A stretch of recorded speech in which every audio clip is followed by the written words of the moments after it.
Hey there, writer rebels. Today I'm spilling the tea all over my own self-destructive writing habits, and hopefully it will help you improve your writing process.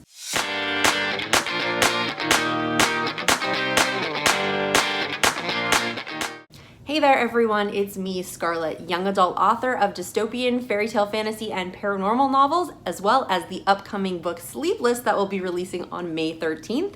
The pre-order link is down in the description box below. YouTuber and storyteller, and I am here today to talk about all of the things that keep me from moving forward as a writer, all of my self-destructive habits. So when you see the title of this, you might think it's kind of clickbaity, but it's not really. I am actually going to lay out those things that keep me from becoming a better writer. So why would I want to do that? Why would I want to put this out on the internet? Well, there's a few reasons why I wanted to make this video. The first one is a little bit of solidarity. Sometimes it kind of feels like the world is an Instagram feed. Everything is positive and bubbly and great. I do find that the author community is getting better at that, and there are some areas where people do talk about the struggles of being a writer. However, I did want to let everyone know that, sometimes it's hard. Sometimes things are difficult to do as a writer. And one of the other things about that is being a part-time writer. I'm not sure if full-time writers get the same sort of pressure, but I do know as a part-time writer and talking to other part-time writers, and when I say part-time, I work a job all day long, plus then I write on top of it. So it's kind of like my side hustle. I get a lot of flack when I complain or I mention about things being difficult. People tell me, isn't this supposed to be fun? Aren't you supposed to be having a good time? If this is hard, why are you doing it? If this is difficult, why are you doing this to yourself? And kind of berate me a little bit for choosing a hard path. So I often struggle with this because I don't really want to talk about the struggles of being a writer to those people in my life. First off, they really don't understand the process. And secondly, it's something that is very personal. And if you are a writer, I'm sure you already understand that, not every day is going to be perfect. I like to liken it to a professional sport. So let's say you really, really like hockey.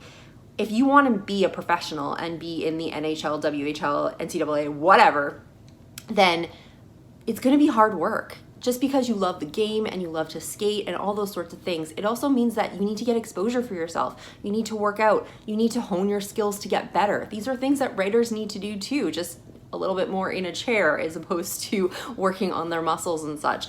But this is something that you need to do to get to that next level that you want to get to. It's not always fun. Getting up in the morning to go to the gym is not always fun. If you are not an extroverted person, getting out there with the press and trying to get exposure for yourself and talk to scouts and agents and all those sorts of things is not an easy thing to do.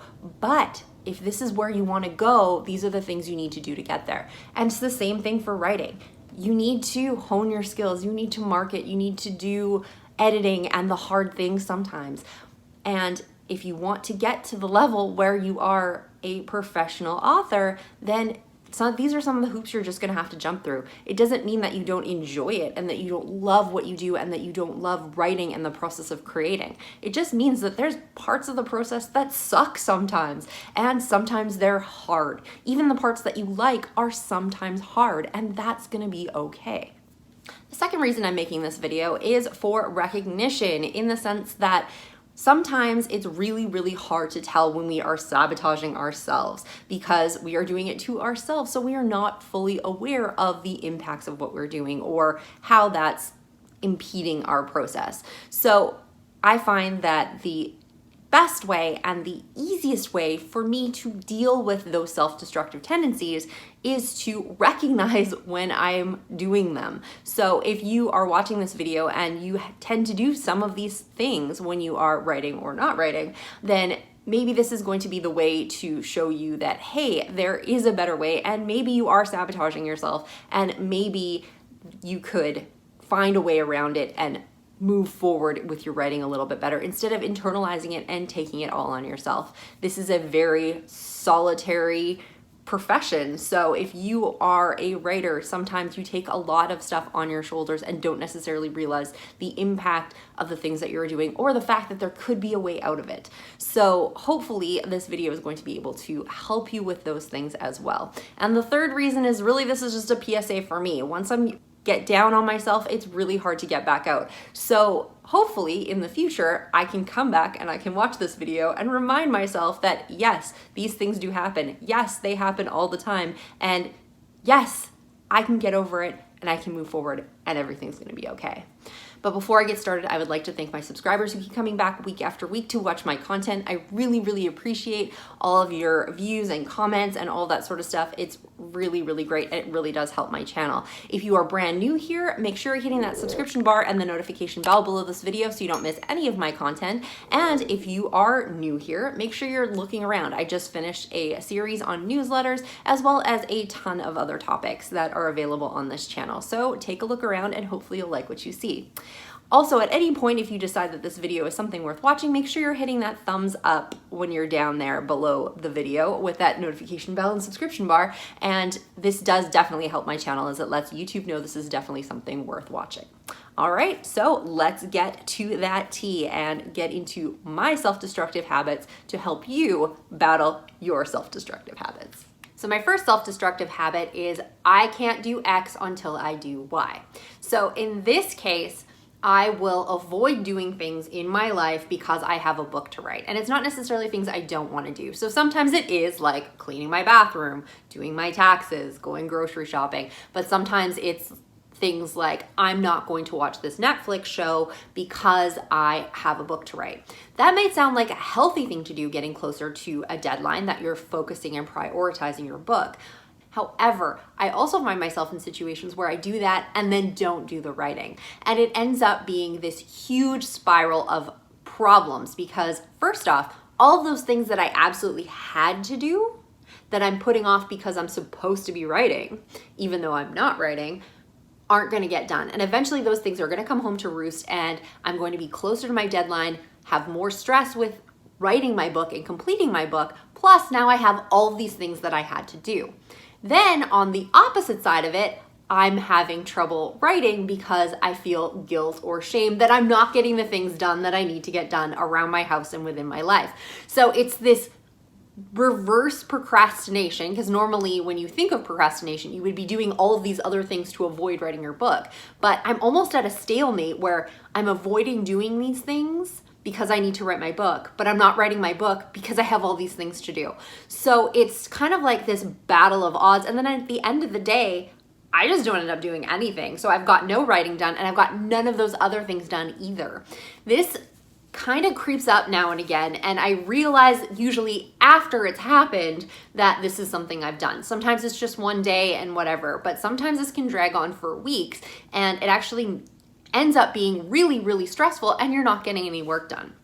So how do I combat this? Once I start figuring out that this is what I've been doing, one of the things I try to do is schedule time and allow myself to do different things and compartmentalize it a little bit. So I'm going to say I have an hour that I'm going to write, and then after that, I can go do all of the other things that I need to do. Or I can flip that and do, okay, so for an hour, I'm going to focus on those things that I need to do that aren't my writing. And then the rest of the night I can write. And then whether or not I write in the evening, that's on me. But at least I've gotten something accomplished with those other tasks. This is something that I just recently went through in the fact that I had a bunch of tax returns to do for people and they were kind of weighing on me while I was trying to finish my book. But I kept telling myself I have a book to finish and get ready for publication. I will do that, the tax returns after. And then the deadline kept getting closer and closer. So I actually ended up taking a whole day and said, okay, you know what? I'm going to allow myself to just do these tax returns and then once they're done, I can write. And it really, really helped me because the tax returns were off my plate. I felt a whole lot better. And I was actually more inspired to write after I finished doing the tax returns because that was one thing that was not weighing on my mind. Being stressed out makes things difficult to do. So when you're trying to be creative and trying to write, if you're stressed about all of these other things, it's not going to help you. Plus, if you're stressed about your book, it just kind of compounds upon itself. So this is one of my self-destructive things that I do, and it's basically just stressing myself out to the point where I do nothing.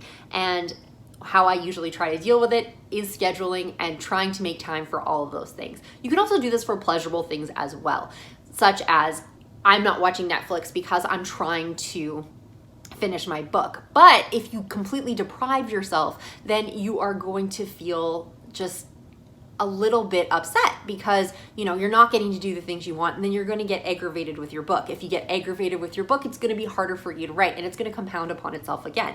So this is one of those things where you can go like, I can watch an episode and then I have to write for a while. Or things that I've done in the past, I did this in January with the Sabrina episodes, was I have to write a chapter, and as soon as I write a chapter, I get to watch an episode. So it inspired me to write, plus I got to watch my episodes of Sabrina, and everyone was happy. My second self-destructive habit is not defending my writing time.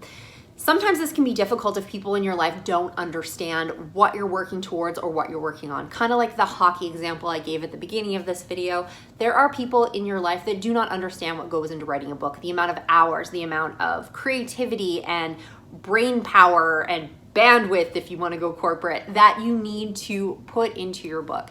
So they don't necessarily accommodate you in terms of your writing time.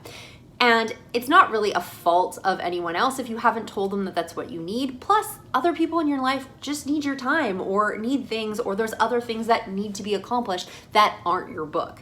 So one of the things that I'm really, really awful at is defending my writing time. So if I was sitting there and decided that on Tuesday from 7 to 8, I'm going to write for an hour, I'm usually really bad at not telling people about that and giving it up way too easily. So I will end up in a situation where it's like, hey, no, we need to go do this. Instead of going, I'm going to do that at 8 o'clock when I'm finished, or okay, then I have to do my writing time from 6 to 7 because we're now busy from 7 to 8 because this is very important to me and I need this hour of time, 2 hours of time, whatever it happens to be, then I'm not defending my writing time very well. Part of this is just my personality. I'm a bit of a people pleaser. I want to, do the things that people want me to do and be helpful and all of those sorts of things. So I kind of put myself to the back burner a little bit when it comes to my writing. And this is something I just really need to get better at. One of the best ways to combat this, I find, is just to be open and honest and to create a routine. So if you are consistently, I write between 7 and 8 every single Tuesday and that's it. Or if I write between 7 and 8 every day or whatever it happens to be, and are very vocal with those people in your life that this is your schedule and this is what you do, they're going to be a little bit more accommodating of that. How is it a difference between somebody who joins a bowling league or has golf night or something like that? They have an obligation to be at a place for a specific period of time, and the people in their life just deal with it because this is something they've signed up for. Just because you're spending time by yourself and you're not paying for it or anything like that doesn't mean it's any less important than golf or hockey or karate or whatever dance. It doesn't matter what it happens to be. Going to the gym. A lot of people are very routine with going to the gym and they're great at it. They go every day or 3 times a week, and this is their gym time, whether it be in the morning or the evening or whatever works for them. You need to be able to defend your writing time, because if it's important to you, then that's the way you're just gonna have to do it. And I am awful at that, but being vocal and letting people know that this is important to me and this is something that I need to do helps a lot.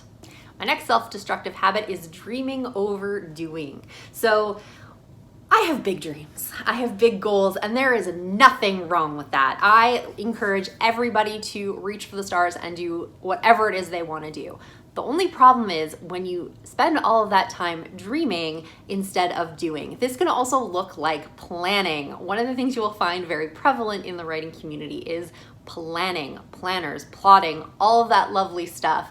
And these are fantastic tools, but you can really get yourself caught up in plotting, planning, making schedules of what your word count's gonna be for the next 3 months. And then when you blow it, making a new one, and worrying about your social media and realizing that, hey, I wanna make a book trailer and all of these sorts of things. And it's really easy to convince yourself that these things are important. For instance, the book trailer, well, once my book comes out, I'm gonna need to market it. So I need to do these things right now because I'm going to have to market that book. That's awesome, but if you haven't finished the book and you have no intention of getting there anytime soon, this is gonna be a problem.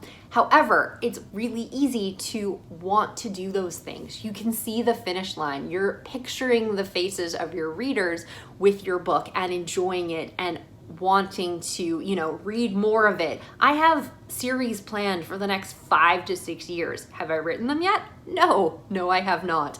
And this is one of those things where you need to get yourself in line between dreaming big and planning and actually doing the work. So there are a ton of authors and things that I see online that will go off about their fantastic writing process and everything they're doing, and it's this glamorized version of writing. But then if you actually talk to them, they haven't written anything or put a book out in ages. They haven't actually finished anything, but they are really good at that dreaming and planning part of it. So there's nothing wrong with those things. It's important to tell people what you're up to. It's important to market your books. It's important to let your readers know what you're working on. And the thing is, you actually need to sit down and do the work.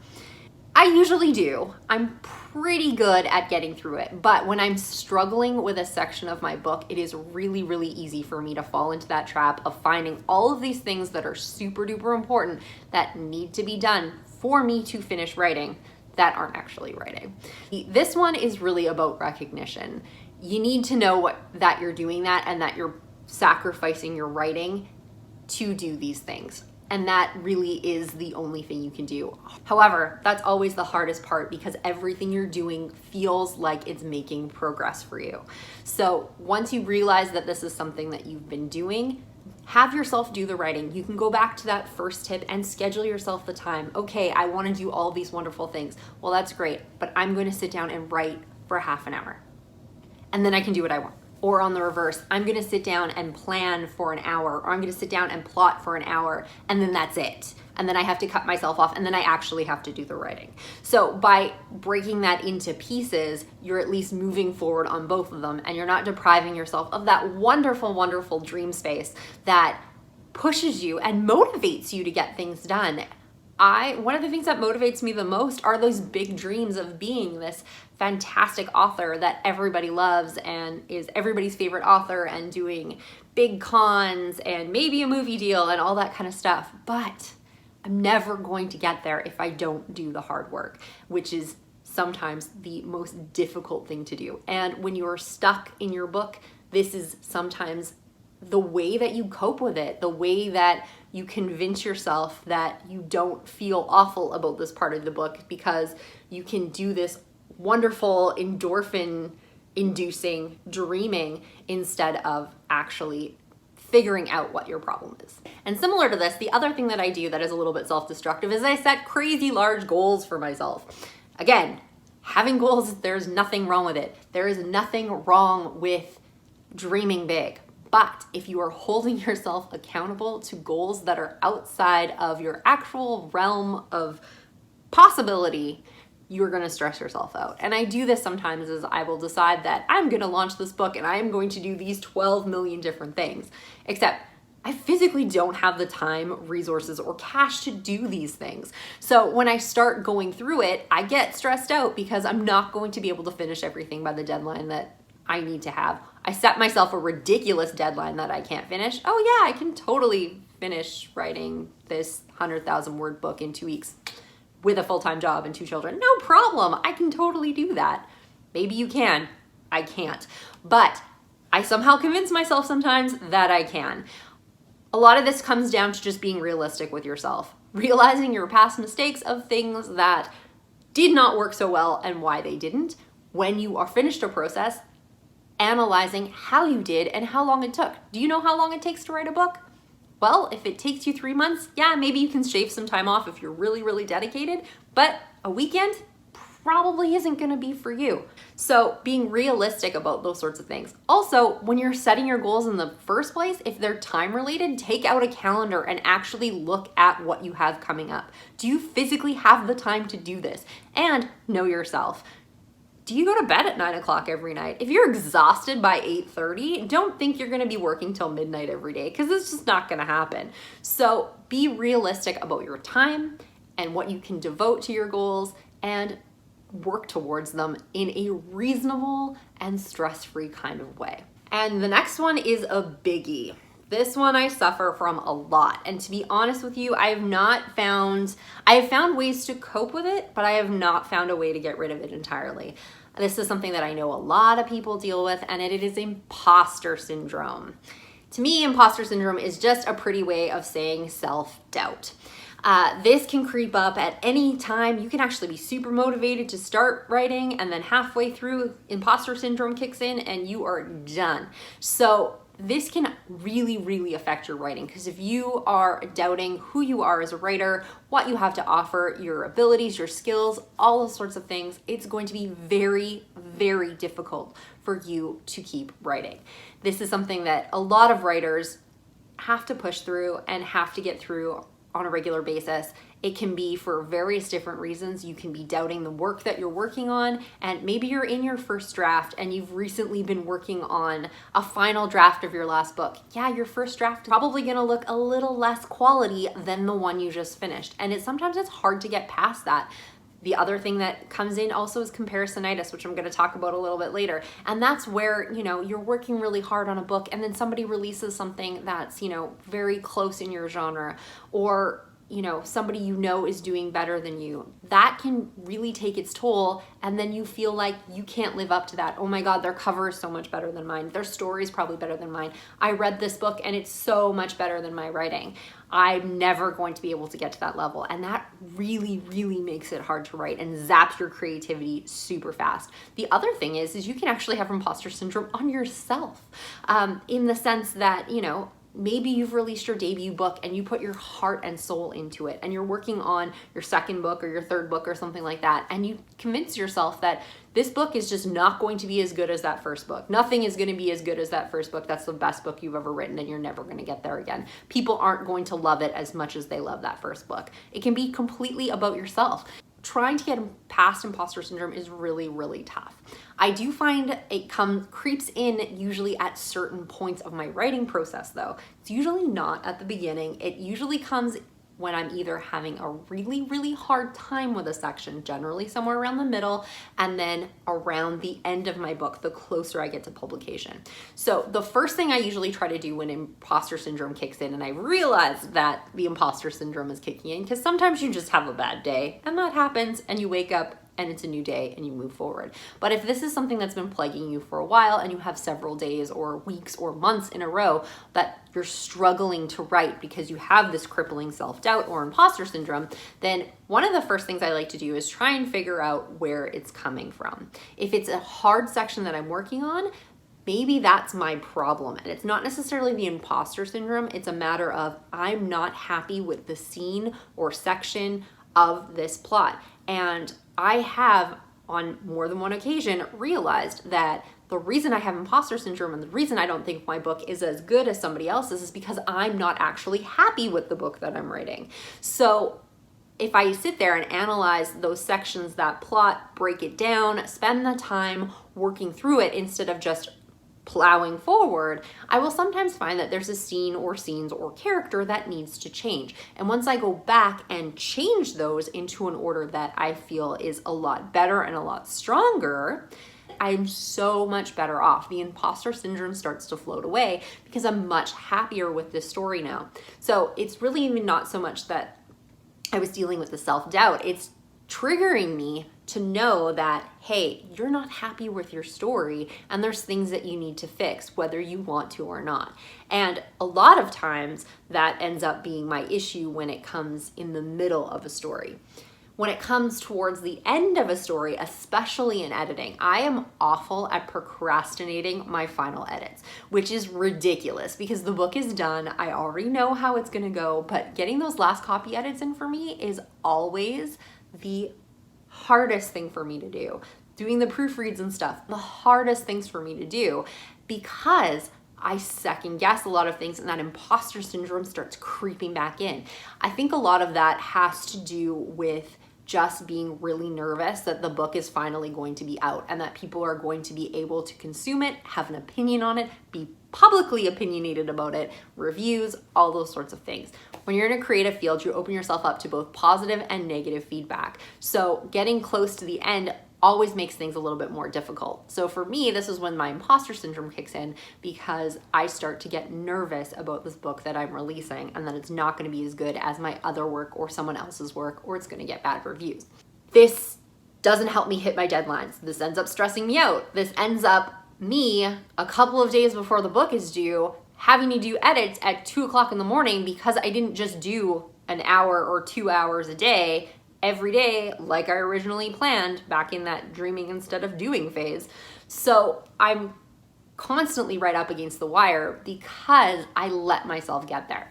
So what do I do to deal with imposter syndrome in that case? Well, I think some of it's also par for the course. It's realistic to have anxiety or to be nervous about releasing a book.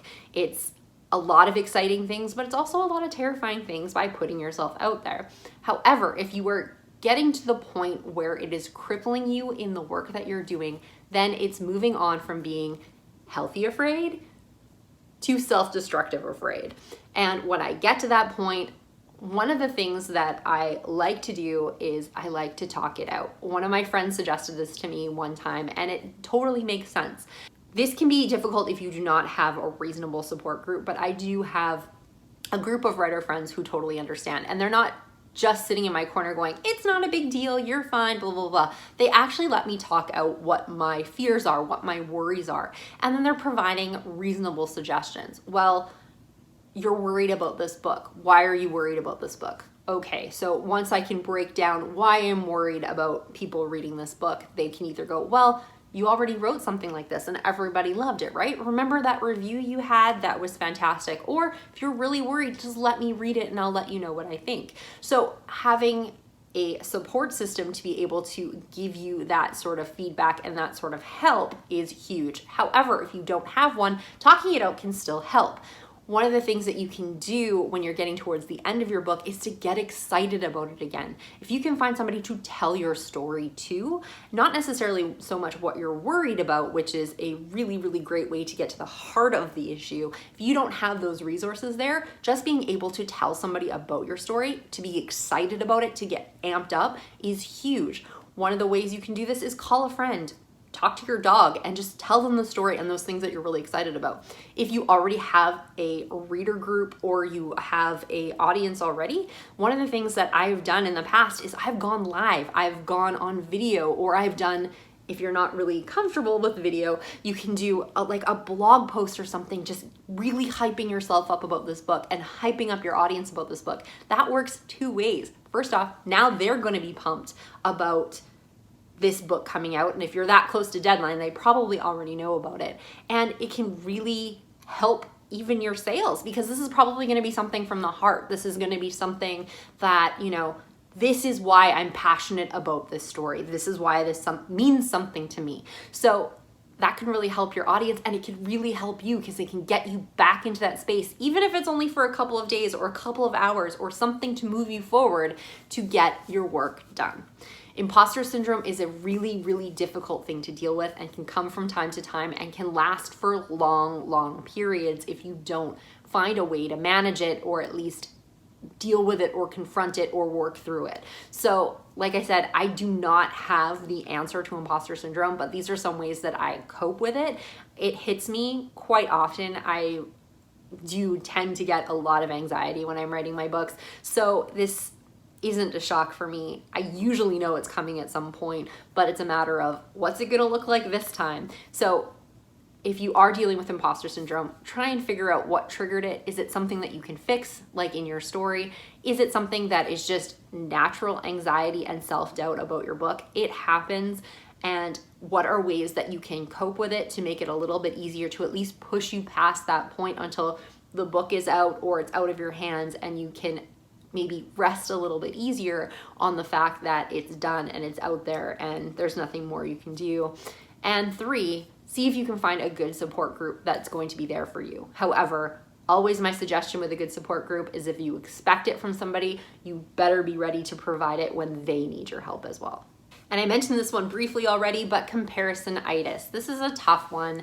It's hard. You're in an industry where everybody is competing for themselves.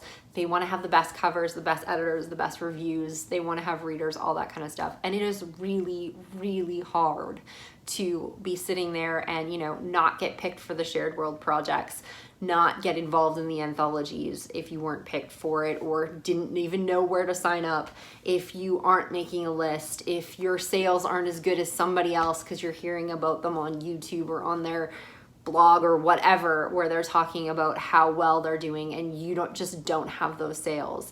And, or you read a book and you're like, I just don't even understand how this person is making X amount per year and my books aren't going anywhere. It's really, really hard not to compare yourself. Anything that has any sort of competitive drive, and this is a business, businesses are competitive, then it's going to be there. However, you cannot let it control you. It's going to exist. Anybody who tells me that they've never compared themselves to anybody else or never get a pang of jealousy ever, ever, ever if an author that they know or look up to or whatever gets something that they don't, I think you're probably lying. If not, leave it in the comments. But I honestly think that from time to time, even just a little bit, people do compare themselves to other people. So the only thing that you can do is move through it and deal with it yourself. How are some ways that you can deal with it? One of them is try to stay away from those sorts of areas. If you are in groups where people are, talking about how much they're making, if a specific author is kind of triggering to you because they seem to be getting all the breaks and you're not getting any of the breaks, maybe you need to take a break from their content and steer clear of them for a little while until you're in a better headspace. The other thing you can do is, it's almost like a journaling exercise. You sit down and you write the things that you've accomplished, that you are proud of. And then on the flip side, write down the things that you are working towards and what are the steps that you're going to take to get there.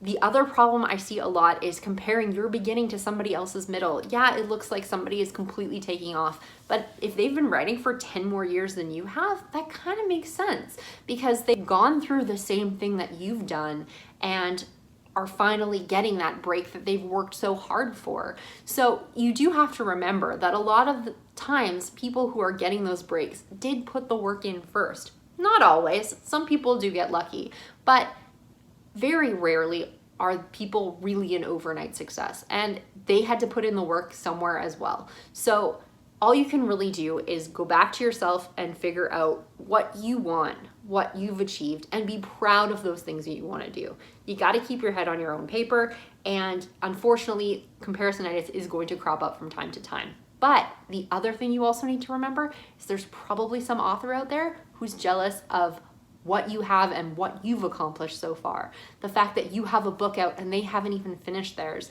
or the fact that, you have this great audience that is really engaged with you. Maybe you don't quite have the sales as somebody else, but they would love to have your readers' engagement. They would love to have the website that you have. They would love to have all of those things that you have put your time and effort into.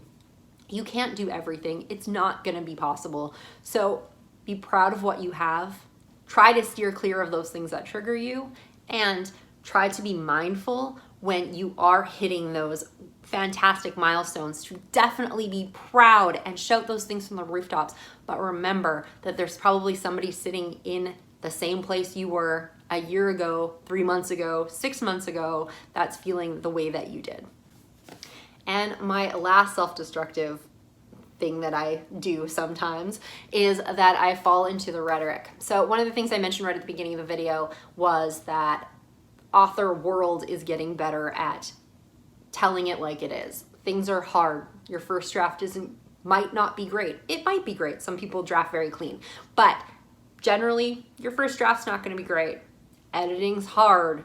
It's a tough business. You're starting to hear those things coming out. You're seeing it in memes. People are talking about it, which I think is a really, really positive step, because it is important to show people both the positive and the negative, and that authordom is not all sunshine and 7-figure book deals. there's hard work. There's definitely a slog to writing. It is a long process, and it's a solitary process, and it can be a very, very tough process.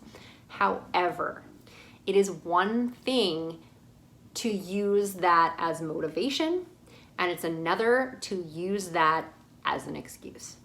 I have done this on more than one occasion where I have gotten to a hard part in my book, and I've basically even searched it out, where I've been looking for something on the internet of how to get motivated, how to get past writer's block, something like that. And then I'm coming across those messages that yes, writing is hard and that's okay. And then I'm like, you're right, writing is hard and that's okay. So I'm just not gonna write. And that's okay because the internet told me that writing is hard, so we're good. Or the internet told me that, self-care is very important, so we're just gonna take a self-care day instead of doing our writing. And that's fine. Take a break now and again. But when it starts to turn into self-care week, self-care month, then maybe this is something you need to reassess. Granted, some people do take breaks in their writing, and sometimes you need to. Sometimes you are experiencing burnout, or maybe that's part of your creative process where you're a binge writer, you write a bunch, you take a break, whatever. But there's a difference when you are filling your creative well or doing whatever it is you need to do to complete your books, than using all of that rhetoric that's out there to keep you from writing your books. So when you're internalizing all of that information about how things are hard, heck, when you watch a video like this and you have somebody telling you that writing is hard and there are really difficult things that you need to deal with, are you internalizing that and pushing yourself forward, or are you internalizing that and keeping yourself back? I've done it both ways. Sometimes I will read things and it'll really push me forward. I used to read the blog Terrible Minds, which is Chuck Wendig. He doesn't seem to post as much anymore, but when I first started out writing several years ago, he always kind of had these sort of posts, and they seemed to come on just the right day, and I would catch them and it was like, yes, this is what I needed to hear today. Yes, things are hard, but I'm gonna do it. I'm gonna sit down and I'm gonna try 100 words. I'm gonna just, I'm gonna get my butt in the chair and I'm gonna do that. And that was motivating for me, and that was great. But sometimes I find I will read, similar content like that, and I'm just in that headspace where I'm like, okay, so this is basically telling me that I don't have to do this, or it's hard, so I should just expect it to be hard, and then I sit back. That is the part where it ends up being self-destructive instead of motivating. And you're probably thinking, Scarlett, you do know not to grab what everybody says on the internet and take it as gospel. Yes, I do. But when you're really, really frustrated, sometimes all you need is somebody in your corner, even if it is a faceless internet person, to tell you that it's okay and to validate your frustration. So using that stuff as an excuse is definitely something that I have done before, and I like to be cognizant about so I don't end up with more self-destructive behavior.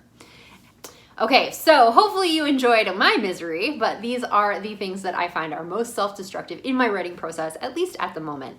I'm constantly working on them and trying to get better, and I'm sure other things are going to crop up from time to time, but these are the ones that I'm mainly working on, and these are some of the tactics that I have for coping with them. But one thing I did want to say before I close this out is the fact that everybody has their own issues that they're dealing with.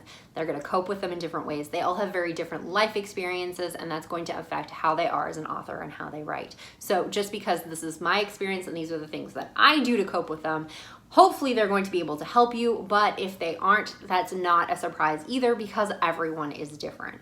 Also, sometimes things just do not work for your writing. I'm not saying that you need to push through a book all the time or that you constantly need to be writing or anything like that. These are things where I know I want to be writing and working on a project and I'm having trouble or struggling to move through it. Sometimes you need to take a break from a work. Sometimes you need to take a break from being creative just in general. And sometimes there are things in your life that require you to walk away from projects, at least for a period of time, because they require more attention than you can give while focusing on a creative career.